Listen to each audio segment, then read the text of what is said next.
Hello, people. Welcome back to Global Happenings. Today, we're so excited to have you again. Boy, Joe Ibokwe is up again, and this time around, he's talking about what happened in the Southeast against the Adamawa woman and her children.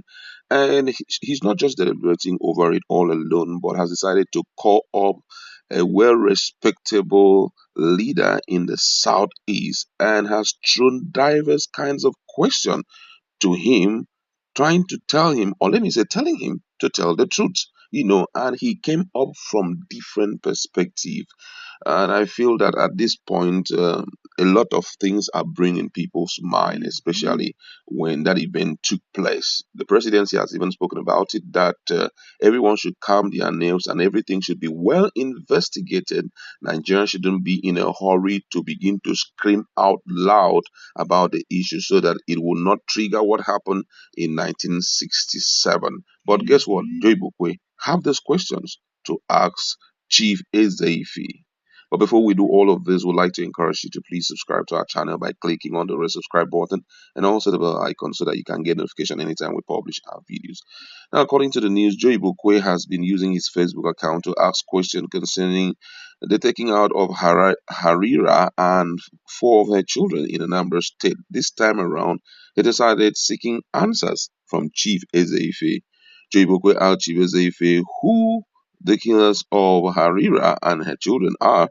He also asked him to speak the truth and let the devil be ashamed. He asked if taking out is or killing is the culture of the Ndibus. He then asked if those that partook in that against Harira and her children aren't Igbos. Joe Ibokwe noted that the chief Ezeife is not helping matters. He reminded the chief that the number of Igbos living in the north run into millions. Joe Ibokwe reiterated that if the Igbos do not rise and condemn the despicable act and send a delegation to Adamawa State to calm nerves, something terrible may happen because nobody has the monopoly of violence. Joe Ibokwe concluded his statement by saying he is in pains. Now let's just look at exact words of Joe Ibokwe. And according to him, he said, Chief Ezeife, who are the killers of Adamawa family in Igbo land? Who are the killers, Chief Ezeife? Can you speak the truth for once so that the devil can be ashamed? Have you ever listened to Nnamdi Kanu videos? Have you, Dr. Ezeife? What is happening in Igbo land, Dr. Ezeife? Is this our culture? Those who wipe out a family from Adamawa in Anambra State, are they not Igbos? Chief Ezeife, are you aware of the despicable acts being perpetrated by our sons and daughters in Igbo land today? Chief Ezeife, know this and have inner peace. You are an elder in Igbo land and you are not helping matters. Our son wiped out an entire family from Adamawa, and you are here giving excuses. Chivezeife, do you forget that our people who reside in the north run into millions?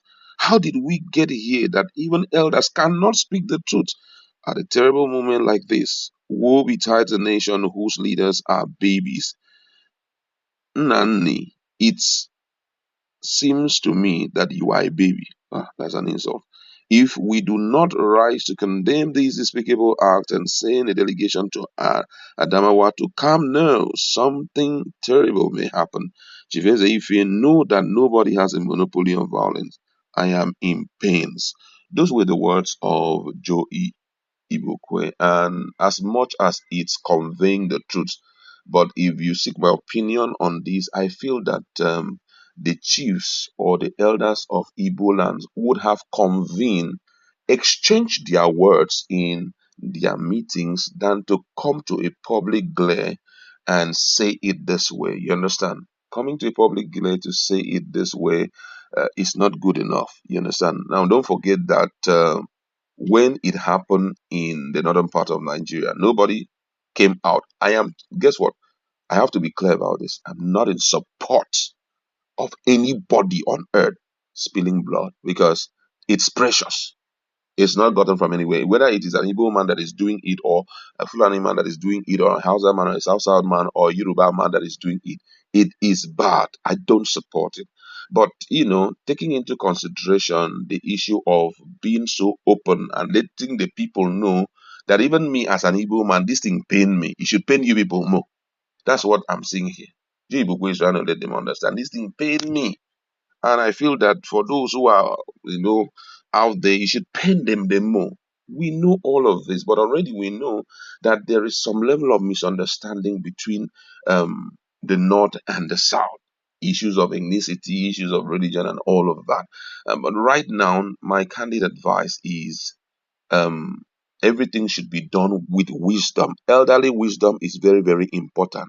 As at now, it should be a case of shutting down, and instead, if it pains you so much or you feel bad about it, you take some persons, visit Adamawa, this thing, family, and let them understand that we are sorry over what had happened. But then, it's also important that the Northerners must learn how to apologize when their miscreants are doing what they keep on doing in the South.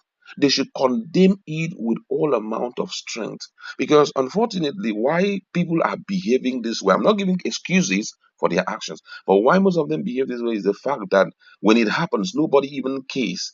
Because today we're talking about a family in Igbo land, that another family in Igbo land was taken out. But guess what? In this year, it may not have happened. But how about 2021? How about 2020? How about 2019? How about 2018? How about 2017? When Fulanis will walk in and they will do unthinkable things. Even as at that time, most of the time, even the whole family is cleared up. And since nobody, specifically picked them up to say it, it seems as if it never happened. You understand? And unfortunately, some of these guys who are involved in all these nefarious activities, some of them may have been victim of such things. And that's why you see them act like that. I'm not supporting them. But at this point, elders needs to sit back home, address issues, maybe via phone call or via Zoom, have interactions with their emir, and then send your apologies to them if you must. But it shouldn't be on the media coming in here to talk. They have come and see, they saw that write up, other people same. So before you know, it will trigger things that it shouldn't trigger. Look at what the president said. The president said, hey, people shouldn't make noise about this. Unfortunately, it has happened. But we must make sure that it doesn't repeat itself by ensuring that we put necessary control measures on ground, get the whole case investigated, get to know the situation on ground, and then put a control measure to prevent a reoccurrence of it, not only in the southeast but in other parts of the country. You understand? Okay, look at what happened when, unfortunately, this issue of, Deborah happened. Igbos were not involved in it, but before we knew, they went in, broke their shops, brought out things and all of that. Nobody sent an apology message down to the Igbos here. You understand? But then we don't have to look at it from that perspective, because we are trying to look at a situation where peace would have bound. Nobody wants what happened in 1967 to happen again. So, however it is being handled, Chief Ezeife should be careful the way he talks, especially on public glare. The same thing with Joe Ibukwe. You don't correct elders in the public. You don't correct them in the public.